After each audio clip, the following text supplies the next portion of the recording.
Power has 90 mobile masseurs working for her around Australia, which frees her up to massage the likes of Sir Richard Branson, Kylie, and Tony Robbins.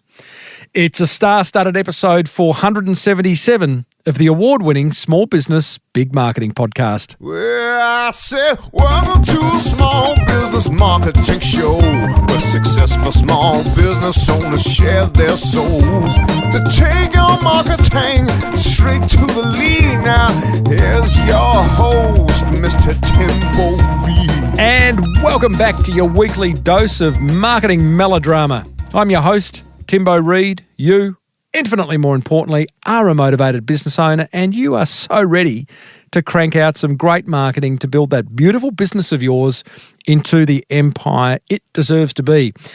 And if that's not enough and you're itching to fast track your marketing, then let's get personal. Just you and me with a one-on-one coaching session, which you can book over at smallbusinessbigmarketing.com. Big episode today. Masseuse to the stars, Kim Power, shares how she's built Australia's largest independent supplier of in-room massage services to over 900 4- and 5-star hotels across Australia, and how she's got some pretty big clients along the way. Another motivated listener wins big in this week's Monster Prize draw for simply being ridiculously helpful. And I'll let you in on next week's guest, who's responsible for the most successful crowdfunding campaign of all time on Indiegogo. It's a great interview coming up. As per usual, team, there is marketing GOLD dripping from the ceiling over here at Small Business Big Marketing's HQ, which is a hotel room in Melbourne right now. So let's get stuck right in. Quick update on the Idea Exchange podcast that I am putting together. I did announce it a few weeks ago. It is a podcast that I'm doing for American Express, and I'm going into the businesses of some amazing Australian business founders, including Kiki K's Christina Carlson, Showpo's Jane Liu, Thank You's Daniel Flynn, just to name a few. And in season 1, we discuss their views on managing their business's finances, how to build great cultures, what's worked for them from a growth strategy point of view, their views on work-life balance. We really get stuck into all aspects of their business. The launch date is more likely to be late September or early October. It's coming together beautifully. Really excited to bring it to you, and I will let you know once the trailer goes live and you can subscribe on your favourite podcast app. It will be called The Idea Exchange. Looking forward to getting it out to you. So I was emceeing an event recently for American Express at Brisbane's beautiful Carlisle Hotel. Boy, isn't that a special place, where I met today's guest, Kim Power. She actually came up to me afterwards and said what a great job I'd done. And so, of course, she had my full attention. Anyway, it turns out she's the founder of that business that places cards in 4- and 5-star hotel rooms around Australia, offering mobile massage services. And she's been doing it since 1993. Kim now has massage therapists working for her in every state of Australia, which has allowed her to focus on her own personal brand and side business, in which she is the go-to masseur for the big stars that come to Australia. Now, we're talking big stars. I'll list a few more later, but like as I said at the start, Tony Robbins, Sir Richard Branson, Kyles, she's good. Now, don't let Kim's relaxed nature fool you in this interview. She's well and truly experienced the ups and downs of starting, growing, and scaling a small business. And as she says herself, her dogged determination has enabled her to create a quality of life that her teenage self would never, ever have dreamt possible. Such an inspiring little interview, this one. She kindly made the trip down from Brizzy, that's Brisbane for overseas guests, for this interview, which I love a good face-to-face interview. And I was lucky enough to enjoy a 2-hour massage from her the night before she joined me in my Noosa studio, where we talked about how and why she launched Rejuvenators, how she strikes partnerships with the big hotel chains, very important strategy, the moment during her business journey where she stood to lose absolutely everything in the Supreme Court, how she gets some of the world's biggest celebs as clients, the role marketing plays in a business, and plenty more. I started off by asking Kim if she felt successful. Yeah, I do. Yeah. It's an interesting question. I don't know if I've ever really been asked very directly like that before, but I do. In my own unique way, yeah, I do. What's it feel like? It feels like I'm on purpose. Oh, nice.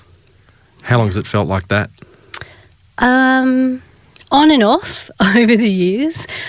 Probably there's times when it's fleeting, and then there's times when it's absolutely rock solid. And in the last probably 12 months, absolutely on purpose.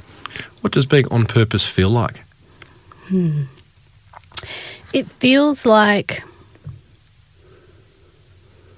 solid. Like it feels very solid and very grounded, clear thought, clear intent, knowing why you do what you do every day, even during the hard parts of it where you don't want to do it.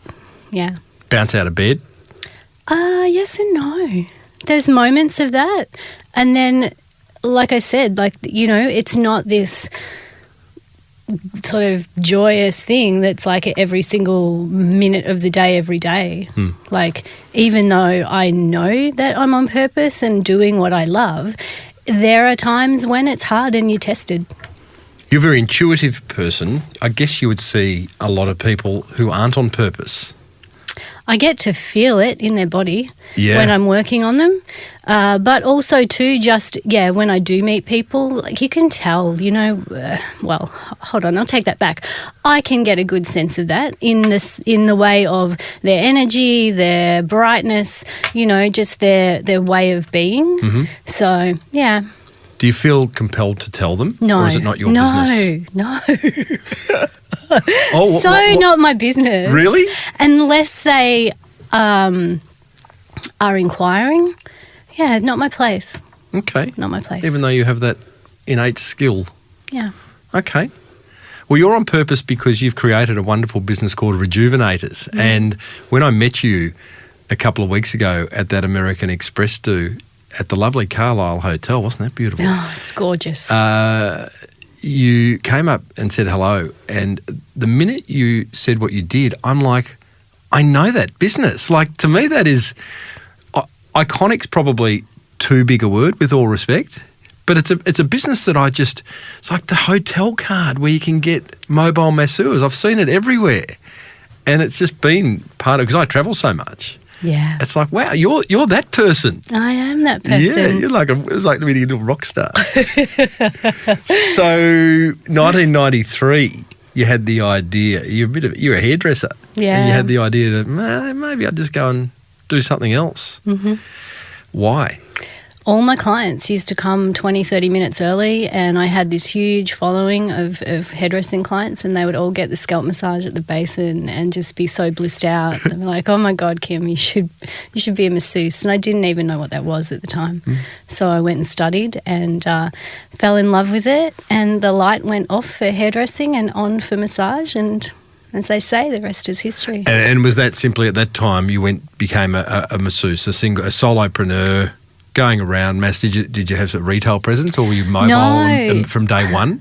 I actually worked in a little clinic for an amount of time, and I always have been really like strong work ethic. When I say I'm going to do something, I do. And I worked really hard for my boss, and at some point he showed me his gratitude for that, and I probably didn't appreciate the way he showed me. So I moved on and thought, okay, I think I'll just maybe do some mobile work. You didn't appreciate how he showed you gratitude? What did he do? It was a little inappropriate. Okay. Yeah. So we move on. So there's a nice little sign for you to go and move on and do. So you started your own little business? Yeah. Never run a business before? No And that was a one-person massage business? Mm-hmm. Yeah, just mobile. And I didn't even have a car at the time, but occasionally he would get, from his clinic, he would get requests to go and do massage at hotels. And so the Stamford Hotel in Brisbane was my very first client. And I just went there and I had a little business card printed and I was like, hi, my name's Kim, and if you need me, please give me a call. And And lo and behold, they started calling, and then that one hotel led to 2, led to 3, led to Just like that. Yeah. And I love the fact that you were a mobile masseuse without a car. Yeah. And there was no Ubers back then. What were you doing, getting cabs around or really friends? I was getting cabs to start with, Carrying and then, a table? Yeah, and then I ended up getting a car loan and doing it that way. So, yeah. And at what point did then Rejuvenators kick in? Because Rejuvenators is a business that now has how many masseurs? Oh, we've got anywhere between 80 and 120 at Around the any sort country. of given time. Yeah. So at what point did you go, okay, I'm going to scale this? Back in the day, it wasn't a word, it was very... Entrepreneur was a dirty word back then. Yeah, so was masseuse. Yes.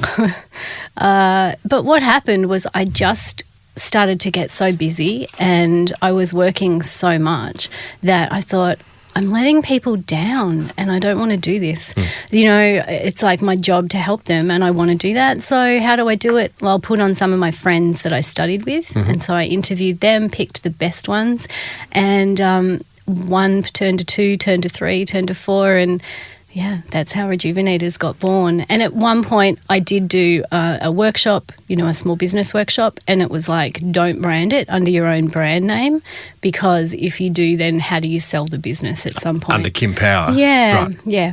That's good. That's pretty good advice. Yeah. Okay. So you come up with the name Rejuvenators. Yeah. At what point did were you forced to get off the tools, so to speak, or did you never get off the tools? Oh, no, I was off for a while. Did you hate that? Yes and no. In the start of the journey, oh my gosh, I loved, and still do, being hands-on. It's just pure joy for me and it's effortless. It's so easy. So when I started to transition into growing the business, then I realised I was just as passionate about entrepreneurship and about systems and process, not the part of doing it, because I'm a big picture creative person. So it struggled with like the detail of writing it. But when I realised the power of what those systems and process could do for my business and how I could then scale, it was a case of, okay, let's do this. And so I got creative in the way that I did it and just allowed the team to help me build those systems and processes as I went. So, What are we talking about? What kind of systems and processes? Booking? Internal training, like video training,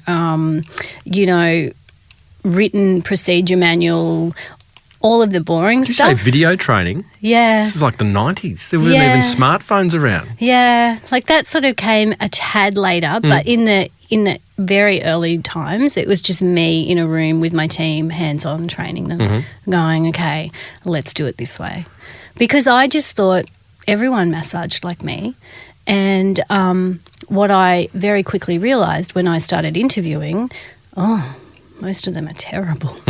So I had to find a way to be able to bring the great ones up to an even higher level and then know that I could consistently deliver that to my beautiful clients. Why would the great ones want to work for you when they're so great that they could be, obviously they're getting a percentage. Yeah. Let's say it's a 50% split or whatever it is. Yeah. Why wouldn't they just go and start their own businesses? What are you doing to retain them? A lot of therapists are a little scared of sales and they don't know how to market themselves well. They're sometimes a little scared of business. So as much as I really didn't know what I was doing in the early days, I sort of figured it out along the way with lots of mistakes and failures. But I've given them a place to go, you know what, do what you love and I'll help you with the other parts of it. Right. So that it's just an easy way for them to gain a little bit more experience and some more income stream. Do you get a few cocky ones that go, righto, Kim's taught me all I need. I'm going to go off and start. Of course. Yeah, And that that's happens in okay. any business, right? That's good. Yeah. Just quickly back to the systems, because that is really important, and you were really ahead. We were talking last night, and you sort of was talking about the interview and what we're going to chat about, and you're like, oh, well, it just kind of happened, and like, But like things like video training and systems and processes, that doesn't just happen. You had obviously, maybe you learned it at the small business course you went to, but we had Michael Gerber on the show a few months ago who wrote the E-Myth. Yeah, I'm a Right. massive reader. I've read his book 20-something years ago. Okay, awesome Yeah. book. Yeah. A game changer for so many, life-changing for so many people. He talks about going from a company of 1 to a business of 1,000. And that's kind of what you did. Yeah. Yeah. Yeah, his book was one of my instrumental tools for going, I have to move. How do you, as someone who is highly creative, macro thinker, more up in the strategy, blue sky thinking, bring yourself down to the level when you don't want to employ necessarily some kind of general manager to do all this? How do you bring yourself down and do that? It can be challenging at times. It's not in my flow. And so I've got to keep an eye on the big picture. Like, what does it really mean for me to do what I do? And will spending the time, I would say, down here in this aspect of my business, will it give me the end result? Looking at the outcome. Yeah. Nice. Can you remember the point where Rejuvenators really kind of, you're going, okay, we're onto something here. I've got 5, I've got 10. What was that moment in time where you thought this is a really good little business that's going to see me through and I'm on purpose? I don't know if it's ever really, it's such a hard thing. Like at every step of the way, even though it was growing and times when it's not grown, when it's gone backwards, and all of the ups and downs, I don't think I've ever had that, I've made it, because there's always more to do. There's like things to fix. There's But what things about to when you've adapt. gone, you've rubbed your hands and gone, how good is this? Yeah, look, there's been like when when I travel overseas and the business runs and my team are amazing and I come back and nothing's burnt down, Yeah. It's really good. So it's like, guys, don't call me unless something burns down. It's an awesome And, acid test. yeah. I was chatting to a lady the other day who has a multi-million-dollar online fashion empire that she'd created by herself. And her moment was when she went off to a music festival overseas and came back and had done $1 million month and she hadn't been there. Wow. And that was like quite, great proof that this business can run by itself. Yeah. With me overseeing it from a distance every now and then. Yeah. Amazing. And I think one of the key learnings of that is, as a small business owner, it's really easy to be in the business, working on it, in it all the time, and you feel like you can't get away. But the trick and the truth of it is you actually have to take the time out, take time away to find out where the holes are, so that then when things do fall over, or if they fall over, you come back and you just plug that little hole and then you keep going. What does that look like for you? Are they like strategy days where you go away for 2 nights down to a Peppers resort somewhere with the team, or what does that look like? No, it just means going on holiday and having a great time. Oh, so you actually go and, Yeah. okay, let the ideas kind of come out of you as you're relaxing. Right. And then when you get back, it's like debrief with the guys, what worked, what didn't work, where are we at, and then fix any little things that need tweaking. So, yeah. Nice way to get a tax-deductible holiday. I'm liking your thinking, Kim. I like the cut of your jib. You talked about ups and downs. Yeah. Talked about the ups. What about the downs? There's been many. Has there? Yeah, absolutely. And look, it's any business owner would know that usually your own mindset is the hardest, most difficult place to conquer. And so if I had have known all those years ago what I was getting myself into, maybe I wouldn't have done it. Really? Yeah, it's been that hard. That definitely. I didn't see that coming. Yeah. Yeah. What's been the hardest? I think sometimes. Any fetal sort of in the corner positions happening? Oh yeah. I'm an empath, so you know it's like I'm all touchy feely. So if it's gonna hit me, it'll hit my emotions, and I'm just like a sobbing mess in the corner. Can we go there? Yeah. Look, I think sometimes. For me, I put my heart and soul on my sleeve. I do it for my clients. I do it for my hotel partners, for my suppliers. So it's a case of I do it for my team as well, and I believe in them fully, and then sometimes that belief doesn't come back. You know, you get having a big heart, you can be abused or taken for granted. Yeah. And so that's quite hurtful when it happens. Oh gosh, many times. You know, give us one. What? Let's work through that. Can we unpack that, Kim? I'm here for you. Hold hands. Come on. There we go. We're holding hands. Excellent. What do you got? Excellent. Well, let me see. I'll let go because it's getting a bit weird. And my producer, Jamie's like, you guys are weird. Yeah. I think... Give us a moment. It happens over the years every now and again where therapists decide that they'll just steal clients. You know, and that's hurtful. Like, it's been blood, sweat and tears behind the scenes for me to continually grow Rejuvenators and have it there to hold the space for the therapist to come on board and earn some money with us. And, you know, we very much protect them, our screening, our safety, the security, everything. Like, our therapists are the heart blood of my business as much as my clients are. And so to have them turn around and then, oh, look, come work with me. Like, it cuts me to the core. So that's one aspect. I've had ex-partners, you know, try to take the business out from underneath me that ended up in Supreme Court. That wasn't very much fun. Ooh, yeah. That's stressful. Yeah, it was not great.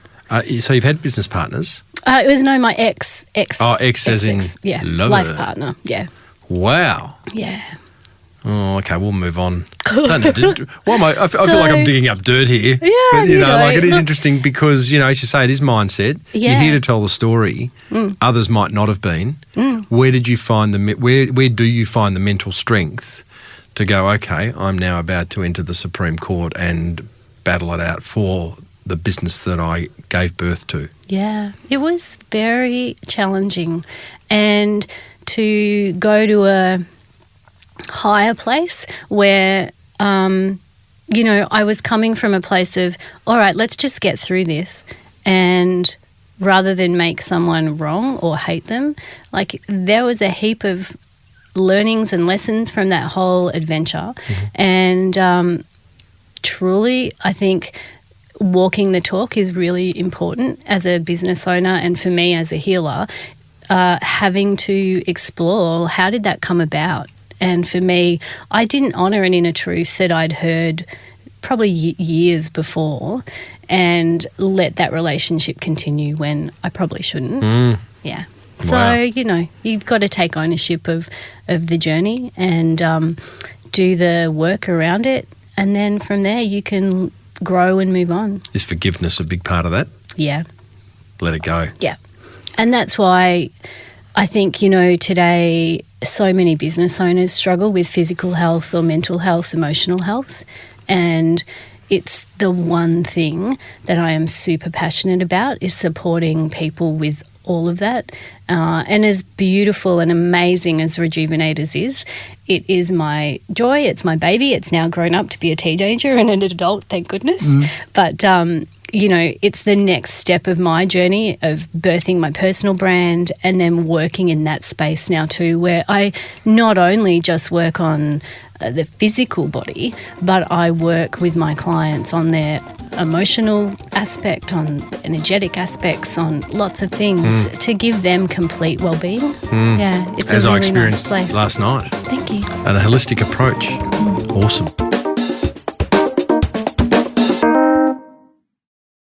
So I'm big on partnerships, right? I think it's an awesome strategy. And you have developed some incredible partnerships, Hilton Hotels, Stanford Hotels, the list goes on. You're just going to say, oh, they just came along, but I'm not going to let you. How, because the power of a partnership is amplification, right? You go into one Hilton and all of a sudden you expose the business to however many thousands and thousands of potential clients. How do you develop these partnerships? I'd like to say something witty, but... Leave that to me. It's just building beautiful relationships that last the test of time and honouring your word. That's okay, it. so let's just work through that because that's easy to say. But can we go to a recent partnership that you've struck, and how do you build a beautiful relationship? Because you got to identify the person, you got to get past the Dobermans, you got to figure out what they want. Why Rejuvenators? There's a whole lot of kind of unanswered questions. So how do you build a beautiful relationship with a hotel partner? It's talking. It's just talking and investigating, like really what people want, what do they need, what's working for them in their business, what's not, what can make their life easier, how you can assist them with that. And then being honest is so underrated these days, and if I can't do something, I'll let them know up front rather than promise and then under-deliver. I'd much rather go the other way, and purposely delight people with our service and what we do. So, and look, as a company, we're not like perfect. Things go wrong. Human are human, and our therapists get stuck in traffic and all sorts of things. But we will always do our best to make it right for our client and for the hotel partner, because literally, like, we work in hotel rooms all over Australia. We're in bed with our hotel partners. So when we walk in, we represent them, and I do not take that lightly. So you've got two clients. I mean, head office of Rejuvenators, whatever that looks like. You and a business partner or something. But it's like your clients are the hotels, the people in the hotels, procurement or whoever. I don't even who general manager. I don't know, whoever it is. Yeah. And then your masseurs have clients that massage, and they're also. So how do you wow the corporates, the guys in the hotels? I love it. I don't know, Tim. I just do me. I know. When I say I love it, this is going, what's Kim doing? She's sort of smiling and looking left and right, looking for an answer. It's just you. You're honest. Yeah. And I think, that it's even when it's been tough, like even I remember, going back to that Supreme Court stuff, I just rang all my hotel contacts and I said, hey guys, look, this is what's happening for me. I don't know how it's going to work out, and just wanted to let you know. And I had some beautiful emails and calls with people, and they just said, Kim, regardless of what happens, it's you that we want to work with, not the brand. So if you don't win, that's okay. Just let us know, and we're there to support you. That is an awesome learning right there. It's you they want to work with, not the brand. Particularly in service industries, people buy from people. I think we forget that a lot. So you could go and you could have started, Rejuvenators too. Yeah. And they'd come along because they love Kim. Yeah. That's awesome. No, just looking to Jamie, no earthquake. We're good. We're safe. We don't need to panic. I wasn't panicking. Were you panicking, Kim, a little bit? No. Okay. I had a slight kind of tremor inside, thinking, going to be okay. It's not my snore at all. So, marketing. Let's talk marketing. You build a brand. What's your view on marketing? It's a good thing. Isn't it? I made a podcast from it. Yeah. Look, it can be tough at times, just as a business owner, to try to do everything and do everything well. That I struggle with that. Trying to find the right people to help you do the right steps at the right time. All of those things, it's like, oh my gosh, it's a little difficult sometimes. And give me an example of an aspect of marketing that's troubling you. Oh, I'm actually very quite a private person, and so let's look at social media. I'm not particularly a huge fan of it, and for me it probably goes against a lot of my personal values of health and well-being. The amount of disconnection that people have, the mental issues and health issues that it can bring up, levels of anxiety for our younger people now. Oh my gosh, it breaks my heart. So to then have to go, everyone's like, you've got to be on social media. It's like I've resisted for so long, and it's only this year that I've actually started to personally do Instagram. my business does the rest of it and my team do it for me because I was just so adamantly against it, seeing how it affected people in such a negative way. Yeah. Yeah, I'm with you. When I asked the question about give me an aspect of marketing that's troubling you, I thought I might be able to give a little bit of coaching on air, but like I'm with you. Like social media is like, I think I said it the other day on a recent episode where it's like, as a father of three, well, they're not teenagers anymore, one is, but I hate it. I just think it's evil. I see what it's doing to not just young kids, actually society. And I rattle on about this probably too much and just should move on. As a person who represents small business and marketing, I think it's amazing. But having said that, I don't see a lot of small businesses smashing social media out of the park where they go, couldn't live without it. See a lot doing it and getting frustrated by it. Yeah. And it's kind of it's a two-edged sword. So you have your team, because I saw an Instagram post you did yesterday or today. It's beautiful. I mean, it was really beautiful. I mean, I loved reading. It was all about, being true to yourself and honouring, I think it was about purpose. So how does that help you get more business? I had no idea. Seriously. You're so honest. What I've realised since I started my Instagram account, which was only, 3-4 months ago. Yeah. I've tried to figure it out, the whole thing, and I was like, what am I doing? How do I do this? Anyway, I've already had one actual real paying client from Instagram, which blew my mind. It's like, wow, it worked. So, but I really didn't do it for that. If you want to know the cynical real reason that I started it was so I had content going to my kimpower.com site, fresh content. That was it. It's like, well, I suppose I should try to figure this out. Yeah. But what I've realised is, I probably need to shift some of my beliefs around social media because it's just another form of communication. Yeah, totally. Yeah, and it's just, and I'll add to that, it's just people having conversations online. If you look at it like that, it still takes time. Yeah, but it doesn't necessarily need to be the evil thing I thought it was. So I've gone, okay, I can probably soften my stance a little. Righto. And just it helps people hopefully know more of me as a person, even though I'm quite private. Yeah. Another aspect of marketing, and I would have thought a key aspect is the in-room card. Is that it's critically important, right? You don't have a business without it. No. And of course the relationships with our concierge teams. Yes. And our front office managers and staff and beautiful general managers and all the housekeeping staff. Wow. Yeah. How do you do all that? It's challenging. Do you have a team? It's a very small team. Yeah. Are they like merchandisers? Like if you had a supermarket product, no, you would send merchandisers out to make sure it looks good on the shelf and the tags are right and the promotions are there. No. So you don't have people going around to the different hotels going, can I check the room to see if our card's in the right position, and can I speak to the housekeeping staff to remind them what we do? No? No, we've got a couple of people that assist us with it, but generally it's some of it is somewhat automated, and then some is touching base. And what's automated? Emails and just checking timetables of how long we know that things are in play for. Yeah. That card, again, is so critical to your business. How do you know? Is it a matter of trust to go, it's in every room that we think it's in?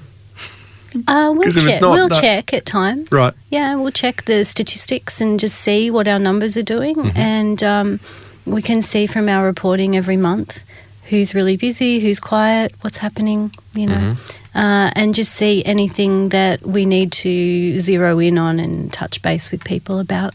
Yeah. You're so relaxed about your business. It's beautiful. Thanks.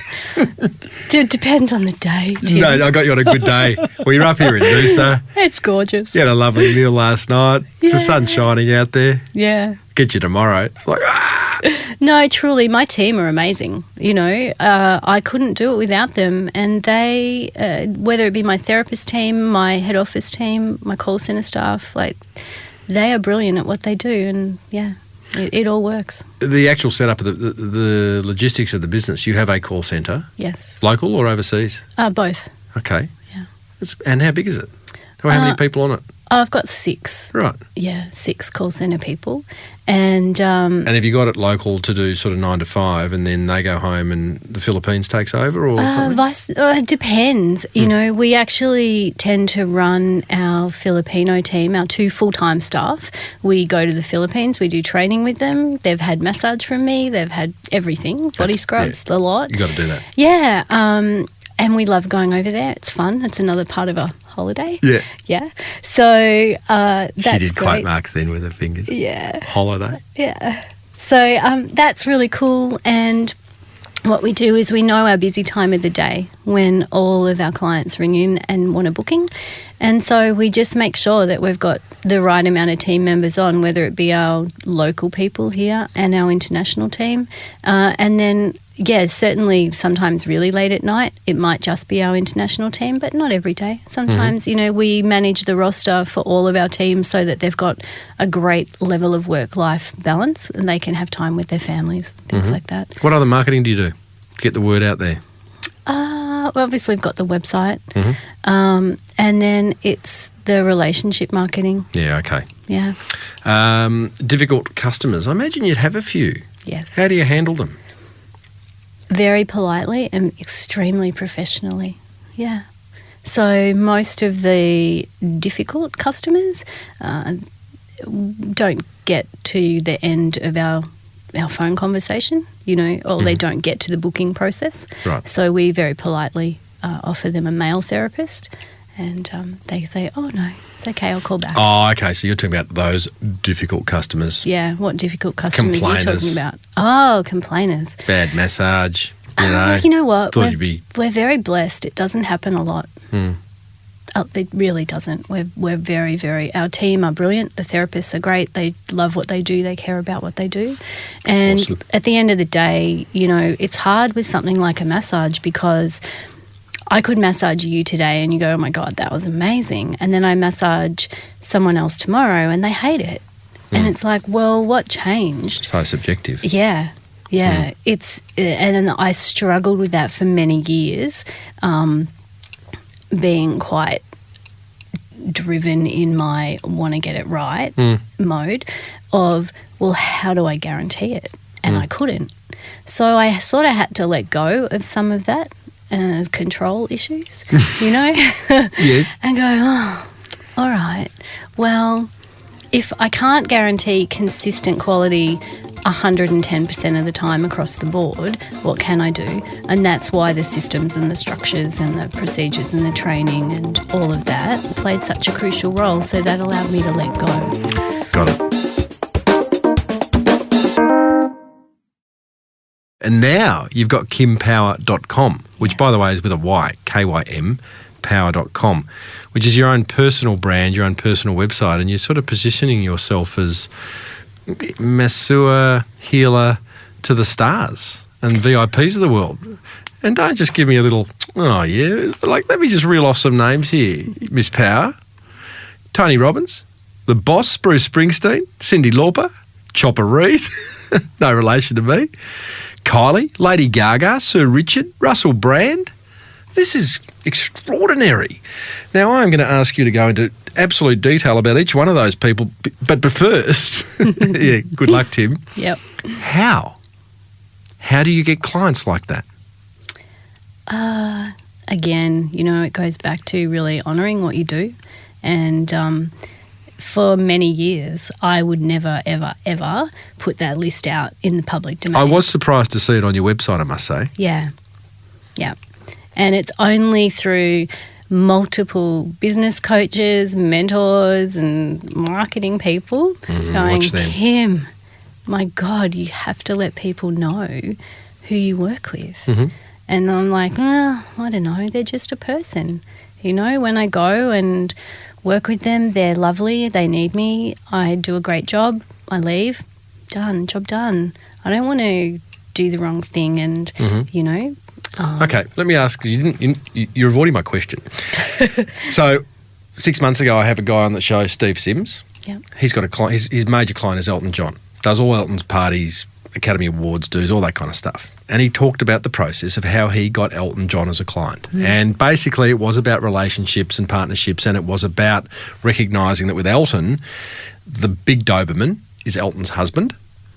But before Elton's husband, there's a whole lot of baby Dobermans. Yeah. And you have to identify each one and understand what their needs are. The need might be to tell them they're doing a great job and they're really appreciated, or they need a bunch of flowers, or whatever else it is. And he was quite strategic about how he went through that process. Okay. Again, you've got some big name clients, as big as, if not bigger than Elton John. How? Oh, Kim. She's just smiling. This is not a video interview, by the way. Sorry. I know it's not very good for on air. Okay, I'm going to just keep... It's just really interesting. I mean, did you get one? You kind of assume that all these guys know each other, but they don't. No. But did you... I'm sure some do. Did you get one? Some of it's been word of mouth, absolutely. So someone... Who was one of your big names, early big names? Oh, gosh. Probably Kylie Minogue. Kyle's. Yeah.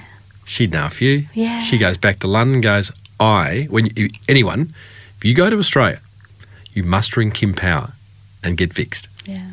That's how it works? Yeah, it's how it works. Right. And, okay. you know, their management teams and obviously they're staying at my hotel partners. So that's, you know, they would get the call sometimes that someone's in distress and that needs assistance, and Kim, you need to come work with this person. You know, we'll fly you in, whatever it is. Can you be here in X? And it's like, sure. And I just drop everything and go. No names. I'd love names. Not going to get them. No. Tell us a story.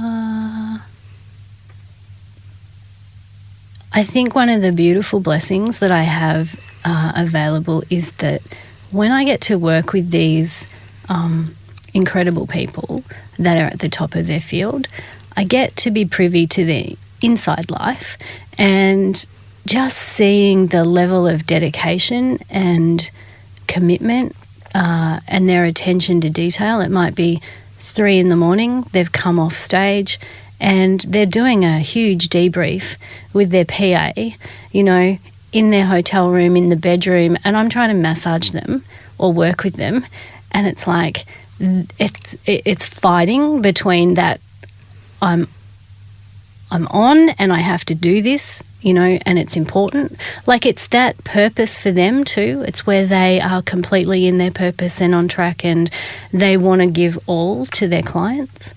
So it's really beautiful to be a part of that and see and go, you know, it's not just the machine that's behind them that does all the work to make them as successful as what they are. There is dedicated, like, massive hard work, blood, sweat and tears that's gone on for them as well. Incredible. So, yeah. It's funny, a couple of nights ago I got stuck in a YouTube black hole, and I ended up, and I don't know how, watching a video of, you know, The Edge, the lead guitarist of U2. Have you massaged him? No. Bono? No, Okay. not yet. And I was watching a YouTube video of his guitar master. So the guy under the stage who's handling The Edge's 49 guitars, which he plays in concert, right? And the guy who's worked with him for like 30 years was the most beautiful guy. And he was just explaining in great detail the lengths The Edge goes to every concert, of going and checking all his guitars, and just the level of detail and love and just how driven he is. And it's quite interesting. We can learn a lot from these guys. I mean, we don't all want to be that driven. Some of us just don't have that level of, that capacity to be like that. But yeah, it is. They're right on it, aren't they? Top of their game. It's sort of like a calling for them, I think, you know, when they're at that echelon. Sometimes even if they want to give up, they can't.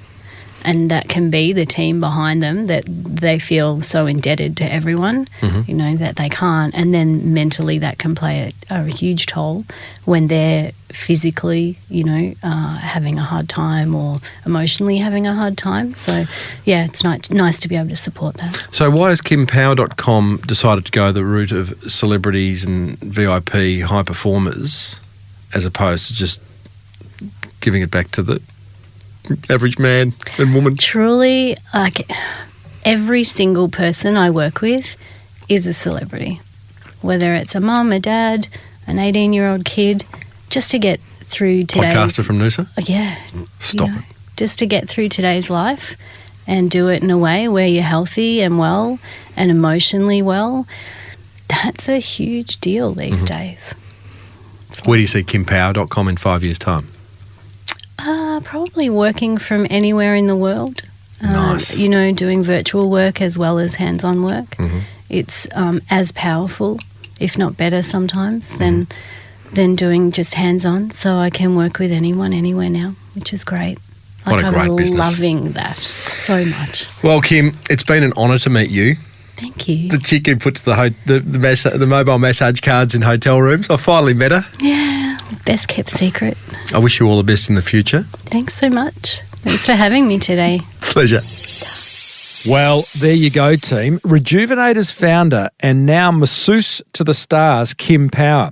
If you'd like to book a massage, then head over to rejuvenators.com or call her 1300 302 542 and use the code 10, that's the number 10, Timbo, for a 10% discount on all her services. Or if you're a celebrity type and way too cool for discounts, then check out kimpower.com.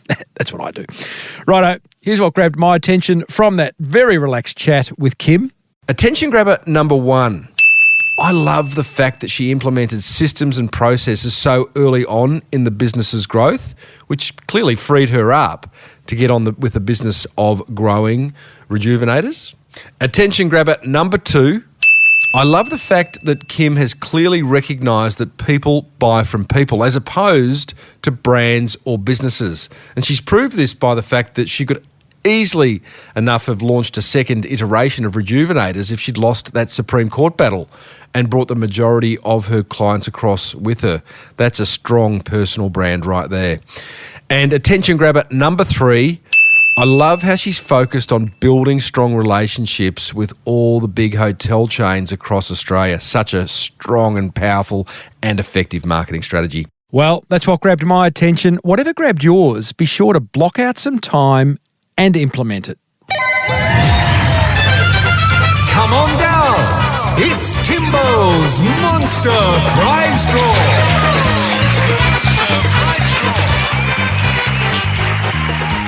Oh yes, indeedly doodly, it's time to reward another motivated listener for taking some serious marketing action. And today's winner is...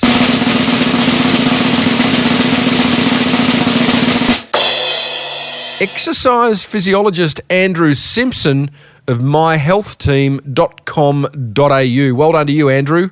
Here's what he says. He says, "Hey, Timbo, my business partner and I have been listening to your podcast since about episode 50. Wow. Although we quickly caught up to those. Well done. That's a long time. I would say about 9 years. We've sunk our teeth into the helpful marketing you keep banging on about, so we made a website dedicated to it. Here's part of the website that will hopefully blow you away."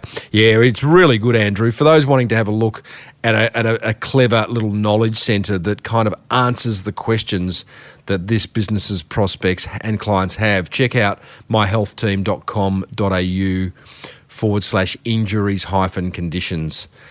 Great example. All the best, Andrew Simpson. Andrew, well done, buddy, for sharing that little marketing gem and for implementing it more to the point. You win boxing gloves from Fitness Enhancement, valued at $40. You get Jeff Anderson's video marketing course, that's $197. A $50 Snackwise sample box, a full range of Liars non-alcoholic spirits, that's valued at over $500. A Saya Skincare Basins Essential Pack, $79. A $50 Sendle voucher, $100 to buy some tradies undies, and promotion on this show, and a backlink in the show notes. How good's that? Everyone else, if you haven't entered the Monster Prize Draw, I would. You could win. You just got to send me an email, tim@timreed.com.au, telling me one idea you've implemented from this show, what impact it's had on your business. If I read it out on air, you win. Before we wrap things up, just a reminder that you'll find hundreds more interviews over at smallbusinessbigmarketing.com. If you're getting value from listening, then don't keep it a secret. be sure to let other business owners know about this podcast. I'd love that. Next week, we catch up with Byron Bay hippie and Flowhive founder Cedar Anderson, who has completely disrupted the beekeeping industry globally forever. This podcast was presented by me, Timbo Reid, produced by the effervescent Matt Dwyer. Until next week, thanks for tuning in. Now get out there and take action.